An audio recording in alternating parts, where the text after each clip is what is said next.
সমাধান, ও সমাধান, সমাধান চাও যদি জীবনে মরণে, ফিরে যাও খুঁজে নাও চোখ রাখো কোরআনে, ফিরে যাও খুঁজে নাও চোখ রাখো কোরআনে।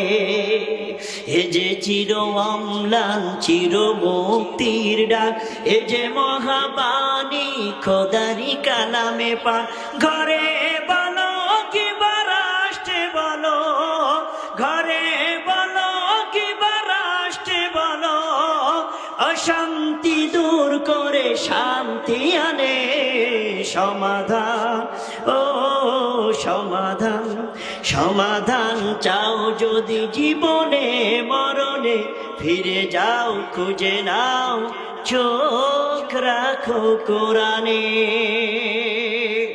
এই কোরআনের দাওয়াত দিতে যেয়ে, আল্লাহর একত্ববাদের দাওয়াত দিতে যেয়ে, নবীগণ সাহাবীগণ আইম্মায়ে মুজতাহিদুন চলবে সালেহগণ যুগের পর যুগ নির্যাতিত কারাভোগ করতে করতে শেষ পর্যন্ত অনেকেই শাহাদাতের পেয়ালা পান করেছে।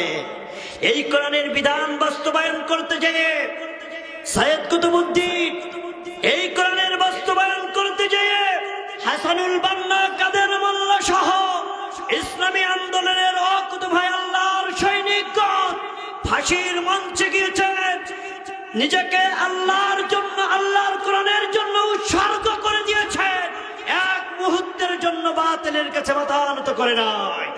তারই ধারাবাহিকতায় আমাদের ইমামে আজম আবু হানিফা তাওহীদ, তামাত্তু, একত্ববাদ, আল্লাহর দ্বীন, আল্লাহর ইসলামকে প্রতিষ্ঠিত করতে যেয়ে, কোরআনের হুকুমাতকে বাস্তবায়ন করতে যেয়ে, আলা লাহুল হুকমু ওয়ালা ইন্নাল ফি খালকিস সামাওয়াতি ওয়াল আরদ, একমাত্র আল্লাহর জমিনে আল্লাহর দ্বীন বাস্তবায়ন করতে যেয়ে যুগের পর যুগ কারাবরণ করে নিজেকে শেষ পর্যন্ত কোন কাফের বেদিন বেঈমানদের কাছে বিক্রি না করে দিয়ে কোরআনের জন্য জীবনকে উৎসর্গ করে দিয়েছে।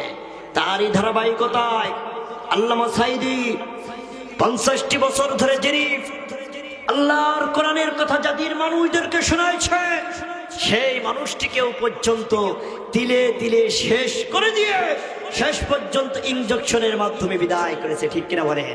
অথচ এই কোরআনের আলো, কোরআনের নূরকে নিভাই দিতে চেয়েছিল আবু জেহেল, এই কোরআনের নূরকে নিভাই দিতে ছিল উতবা, শাইবা, ওয়ালিদ ইবনে মুগীরার মতো কঠোর কাফেরগুলি। আল্লাহ জানাই দিলেন উতুল্লিম বাদা যালিকা যানিম।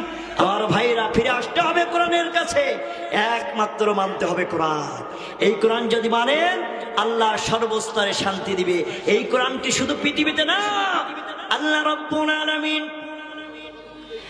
জান্নাতে মানুষদেরকে যখন সকলের বিচার কার্যক্রম শেষ হয়ে যাবে, জান্নাতি মানুষগুলি যখন জান্নাতের মধ্যে চলে যাবে, রব্বুল আলামিন ডাক দিয়ে বলবেন, জান্নাতীরা রে, এই জান্নাতে আসার পরে তোমাদের মনের আশা কি সব পূরণ হয়েছে কিনা?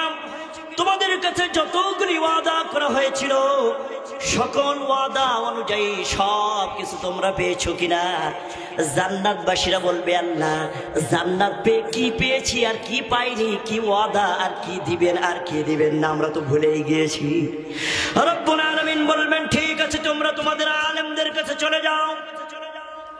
জান্নাতি মানুষগুলি সেদিন আলেমদের কাছে চলে যাবে, হে আমাদের আলেমেরা, পৃথিবীর জমিনে আপনারাই আমাদেরকে কোরআনের কথা শোনাতে, আপনারাই আমাদেরকে ইসলামের কথা শোনাতে, আপনাদের কথা অনুযায়ী ইসলামী আন্দোলন করেছি, আপনাদের কথা অনুযায়ী রাজপথে লড়াই করেছি, আপনাদের কথা অনুযায়ী জীবনকে বিলাই দিয়েছি, আপনাদের কথা অনুযায়ী আমরা আমাদের পিতামাতাকে এক মুহূর্তের জন্য তাদের ভালোবাসা আমাদেরকে দমাতে রাখতে পারি নাই, আপনাদের কথা অনুযায়ী সন্তানকেও আমরা এতিম করেছি, আপনাদের কথা অনুযায়ী স্ত্রীকে বিধবা করে আমরা রণাঙ্গনে ঝাঁপিয়ে পড়েছি, কোরআনী রাজ কায়েম করার জন্য আমরা লড়াই করেছি, শহীদ হয়েছি।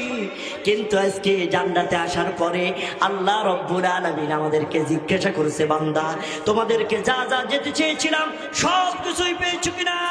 হে আলেম সম্প্রদায়েরা, আজকে আপনারা আমাদেরকে আমাদেরকে বলে দিন, আল্লাহ যতগুলি ওয়াদা করেছিল সব ওয়াদা কি আমাদের কাছে পূরণ করেছে কিনা? ওই সময় আলেমরা ডাক দিয়ে বলবে, হে জান্নাতের শোনো, রব্বুল আলামিন যতগুলি ওয়াদা করেছিলেন সব ওয়াদা পূরণ